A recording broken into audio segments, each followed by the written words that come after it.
You know, while I'm doing that, one of the most interesting things that we see as we run across the country teaching this fantastic method is people continually say, I can't draw a straight line. I don't have the talent, Bob, to do what you're doing.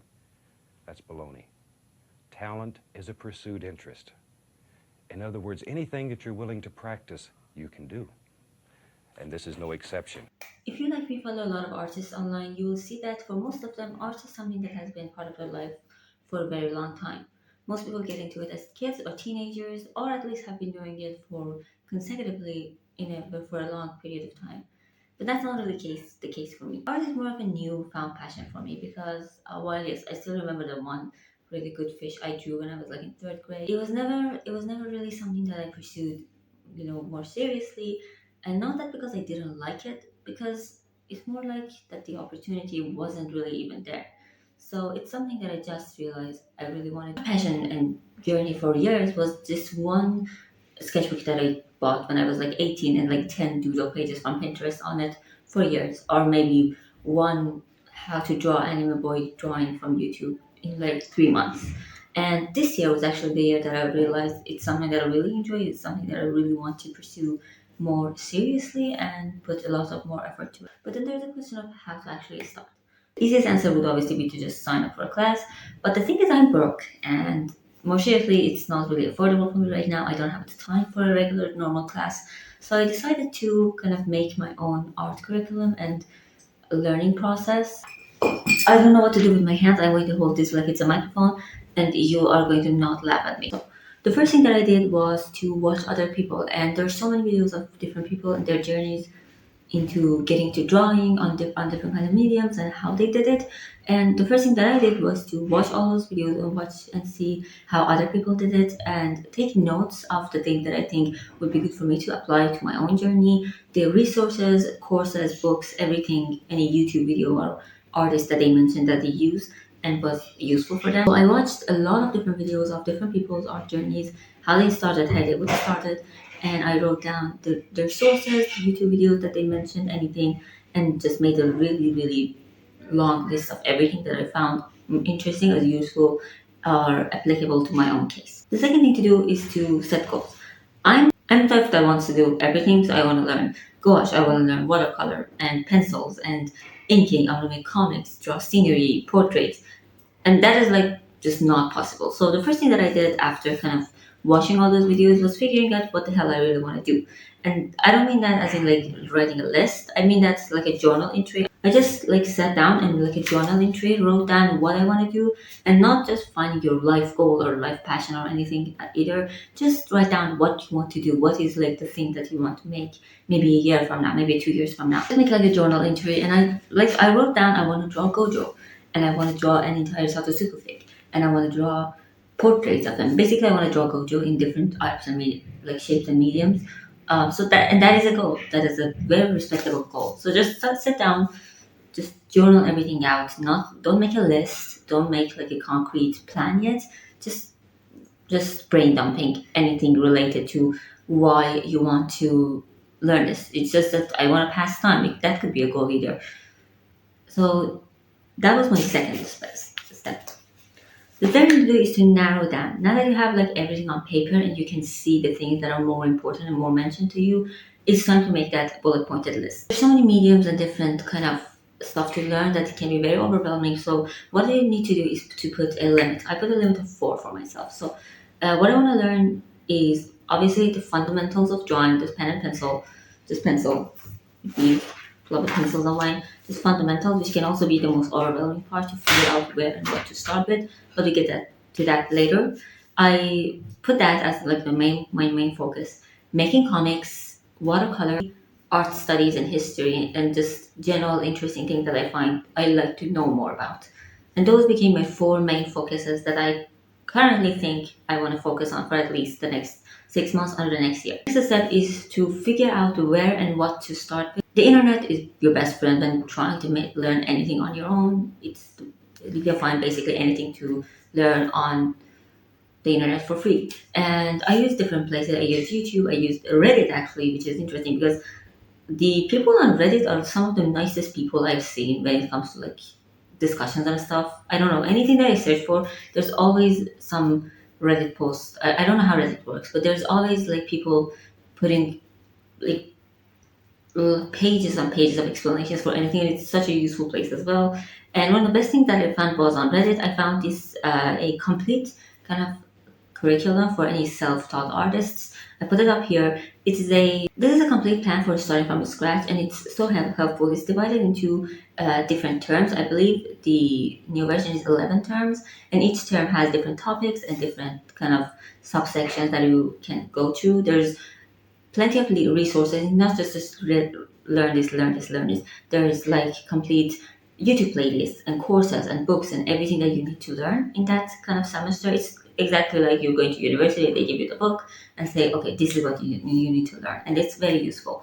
There's two versions of it. There's an older one on Reddit, which is for free. It's only 9 terms, and there's an updated version with more resources and more like better organized. That one is there's 2 types of it. There's the one which has the first 11 sections for free, and there's the complete plan, as I said, for the entire for 11 terms of learning art. That one is $10. I'm currently just using the free one, but I'm planning to get the whole curriculum next month because I feel like it's such a useful resource, because it has the planning, it has the resources and everything, and it can be very helpful. Another resource that I'm planning for the future, not now, is the School of Visual Storytelling. This one is $30 a month, but I did search up a lot of different kind of platforms for learning art. Also, a lot of different ones that I will just put the names up here.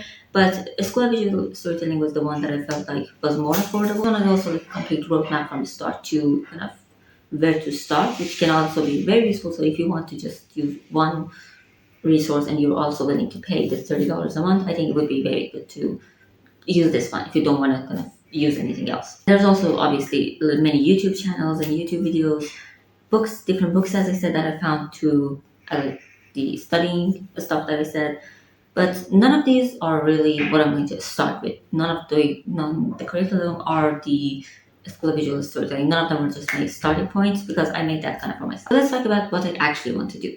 There's 2 sections of this. I made like a list like this, as you can see, but I'll put the explanations up. What I did was, for the 4 parts that I talked about, I decided to put a single goal for each. And I didn't give myself a time frame because with university and everything, I felt like that would be too much pressure. So the time frame that I gave myself was how much I want to study on a daily basis rather than how long I want to finish all of this. So for each of the 4 sections that I said, I put exactly one thing to do. The first thing was for the fundamentals. For the fundamentals, I decided to use the Markowsky beginner's drawing course on YouTube. This is 40 live streams and about 2 hours each. And it starts from the scratch, and I'm currently on the 4th one or the 5th one. I don't remember exactly. I'm on the perspective episodes, and it starts from the scratch, as I said, just drawing lines or different little warm-up things to do before a drawing session. And starts from there. You learn how to learn basic shapes, shading, and different topics. As I said, it's very useful, and I personally feel like it's a really good resource that I've been using for the last 2 weeks. For the theory part, I don't want to invest in a book yet because books are expensive. So instead of doing that, I decided to just use YouTube. I found 2 different channels. There's the one called Great Art Explained and Behind the Masterpiece. These are 2 YouTube channels, and they have many different topics. So every week on the weekend, I sit down, I go through their channels, I find a video that I find interesting, I learn about that, and through that, I also find different things that I find interesting. For example, the first one that I watched was just a timetable of art movements, and through that, I kind of found the art movements that I found more interesting, so I can now learn about those more in depth. And that is like my plan for my semester 0. The next one would be to, as I said, making comics and stuff is another thing that I find very interesting and I really want to learn more about. And for that, again, I'm going to use YouTube. I found a few different playlists. I'll put them up here as well for how to thumbnail and the fundamentals of visual storytelling in general. And that is something that I'm planning to do for that. And finally, for my watercolor, I decided to just watch Jenny Rainey's Complete Beginner Guide for watercolor. It's over around 2 hours, but obviously I want to watch and learn, so I'm not gonna just sit down and watch it and then be done with it.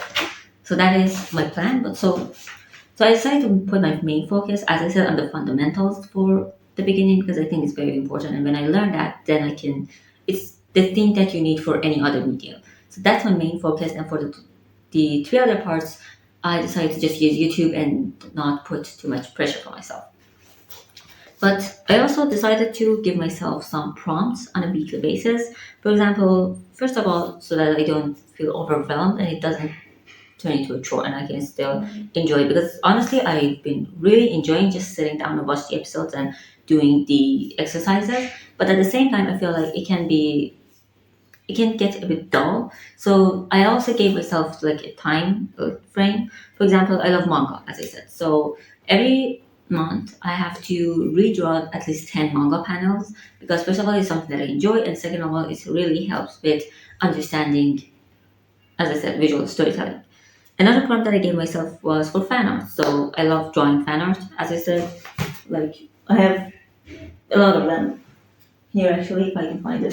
For example, I'm currently working on this one, as you can see. So I love drawing fan art, and I get to just sit down for one day and just draw fan art of whatever that I want. Weekly prompts, so just 1 word, 2 words up. Weekly prompts to give myself like a space for creativity. For example, I can have the prompt of color green.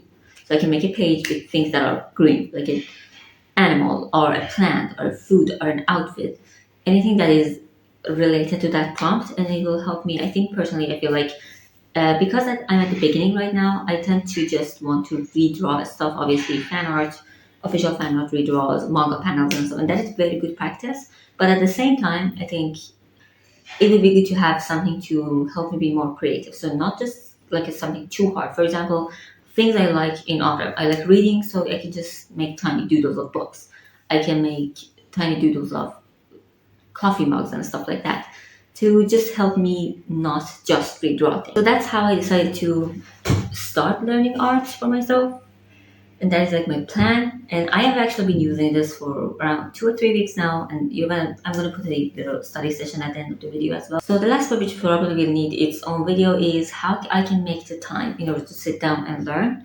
As I said, I'm currently in university. I recently just moved to another country. I work and I'm also learning Italian at the same time, which is very important to me because I'm learning Italian because I'm living in Italy. So I need to learn it. So I decided so this is the part that you need to make a few sacrifices. You need to maybe not go out. Sacrifices, maybe take the time out of something else in order to focus on this one. For example, I really like to watch movies and stuff, and I don't do that more because I need to put more time into drawing. So every day from 7 to 8 p.m., I decide to sit down and just focus on this one. So I don't get to go out, I don't cook, I don't watch anything. That's my time to sit down and draw and practice.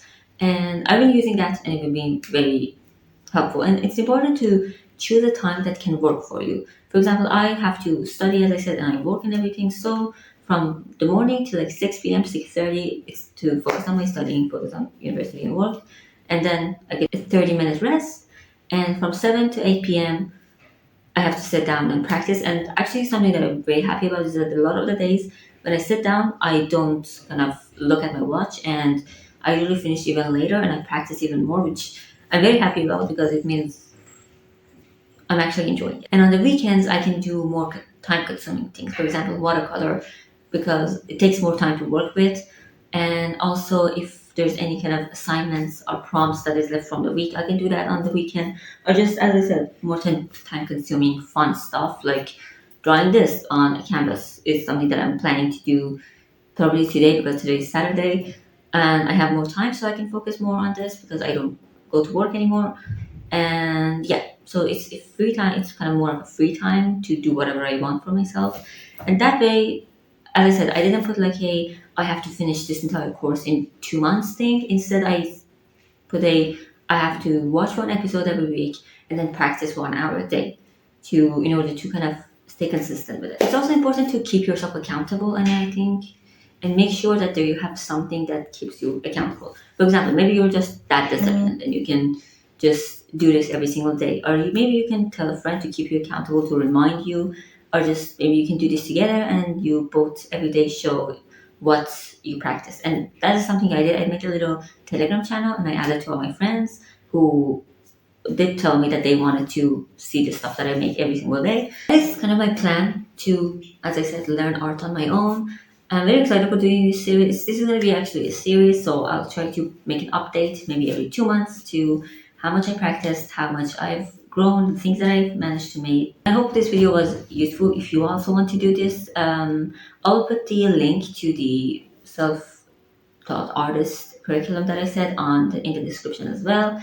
And I hope this video was useful to you if you also want to do this. And let me know if you have any resources or books or anything that you also think would be helpful for learning art from scratch. And yeah, I'm really excited for the series. And I will probably, hopefully, see you in the next part on which I've grown a little bit. Yeah, so thank you for watching and I'll see you in my next video.